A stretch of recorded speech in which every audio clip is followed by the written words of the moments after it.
மெய்யினுள்ளே பாய்ந்திடும் பாரதம் என் உதிரம் தானடி.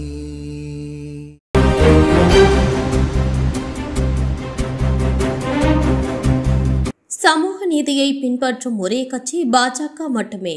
பாஜக கோவை மாவட்ட வேட்பாளர் அண்ணாமலை பேச்சு.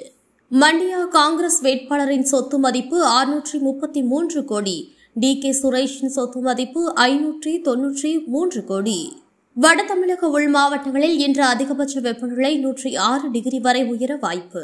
இன்று இரவு 10 மணி அளவில் மதுரை வருகிறார் உள்துறை அமைச்சர் அமித்ஷா. நாளை மீனாட்சி அம்மன் கோவிலில் சுவாமி தரிசனம். மக்களவைத் தேர்தல் சென்னையில் ஏப்ரல் 8 முதல் முதியவர்கள் மாற்றுத்திறனாளிகளுக்கான தபால் வாக்குப்பதிவு தொடக்கம். மக்களவைத் தேர்தலுக்கான வாக்குப்பதிவில் பூத் ஸ்லிப்பை அங்கீகார அடையாள அட்டையாக கருத முடியாது. தேர்தல் ஆணையம் விளக்கம். இலங்கை சிறையிலிருந்து விடுவிக்கப்பட்ட தமிழ்நாடு மீனவர்கள் 19 பேர் சென்னை வந்தனர். கெஜ்ரிவாலை முதல் மந்திரி பதவியிலிருந்து நீக்க கோரி மனுவை ஏற்க டெல்லி ஐகோர்ட் மறுப்பு. தென் தமிழகம் மற்றும் மேற்கு தொடர்ச்சி மலை மாவட்டங்களில் இன்று கனமழைக்கு வாய்ப்பு. தேர்தல் ஆணையமே ஒரு நாடக கம்பெனிதான் சீமான் பேச்சு. தைவானில் சக்தி வாய்ந்த நிலநடுக்கம். பலி எண்ணிக்கை 9 உயர்வு. மீட்பு பணிகள் தீவிரம். மாநிலங்களவை உறுப்பினராக பதவியேற்றார் சோனியா காந்தி.